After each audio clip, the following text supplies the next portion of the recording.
हम में से कई सारे लोगों को लगता है कि काश मेरे पास ये होता। हम में से कई सारे लोग बड़े बड़े सपने इसलिए नहीं देखते क्योंकि हमें लगता है कि हमारे अंदर कमी है। हाय, मैं हूँ अस्मिता। एक बार की बात है, जापान में एक 10 साल का लड़का रहता था। नाम था ओकायो। ओकायो का सपना था कि उसे कराटे सीखना है, लेकिन ओकायो का बायां हाथ नहीं था। लेफ्ट हैंड बचपन में एक्सीडेंट में कट चुका था। इस बात से घर वाले बड़े परेशान थे कि बच्चा कराटे सीखना चाहता है, ऊपर से उसका हाथ नहीं है। लेकिन बच्चे की जिद के आगे वो झुके और वहाँ के सबसे मशहूर मार्शल आर्ट के गुरु के पास ले गए। गुरुदेव ने कहा, बेटा तुम्हारा लेफ्ट हैंड नहीं है, तुम कैसे खेल पाओगे, कैसे कराटे सीखोगे? बच्चे ने कहा, कैसे सीखूंगा ये पता नहीं, लेकिन सिखाना आपका काम है। मेरा सिर्फ एक सपना है कि मुझे हर किसी को हराना है और मास्टर बनना है। गुरुदेव बच्चे की इच्छा से बड़े इम्प्रेस हुए। उन्होंने कहा, चलो आ जाओ। 50 बच्चों के साथ में ओकायो की भी ट्रेनिंग शुरू हुई। उसको सिर्फ एक किक मारना सिखाया गया। गुरुदेव ने कहा कि बस एक किक मारने की प्रैक्टिस करनी है और रोजाना करनी है। 2-3 महीने तक बच्चा प्रैक्टिस करता रहा। ओकायो ने देखा कि बाकी बच्चों को गुरुदेव अलग अलग टेक्निक सिखा रहे हैं। बड़ा नाराज हुआ। गुरुदेव के पास पहुंचा और बोला कि आप मुझे सिर्फ एक किक मारना सिखा रहे हैं, कहते हैं कि किक मारो किक मारो। इन बच्चों को पता नहीं आप क्या क्या सिखाते हो, मुझे कब सिखाओगे?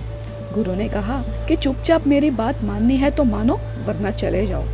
उस दिन के बाद से चुपचाप ओकायो अगले 6 महीने तक सिर्फ एक किक की प्रैक्टिस करता रहा। आखिरकार ट्रेनिंग पूरी हुई। गुरुदेव ने सब बच्चों को बुलाया और बोला कि चलो भाई, अब कंपटीशन का वक्त है, जो जीतेगा वो मास्टर बनेगा। मैच शुरू हुआ। ओकायो का जो ओपोनेंट था वो बड़ा स्ट्रांग था। उसने देखा कि जिससे लड़ रहा हूँ उसका तो हाथ भी नहीं है। मैच शुरू हुआ और इस मैच में शुरुआत में ही ओपोनेंट ने, विरोधी ने ओकायो को डरा सा दिया। ओकायो घबरा सा गया, लगा कि शायद हार जाएगा।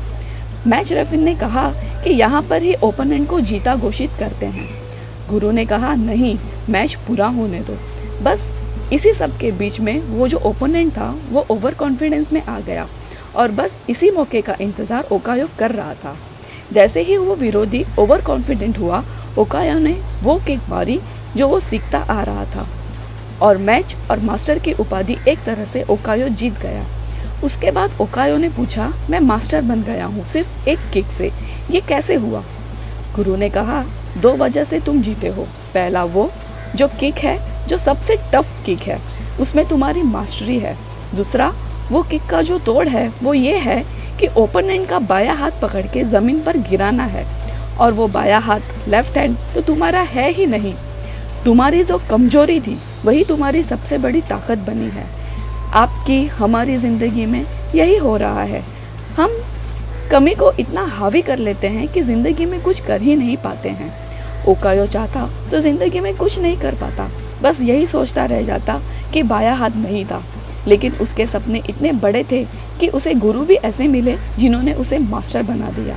अगर आपके अंदर इच्छा है तो आपको गुरु जरूर मिलेगा।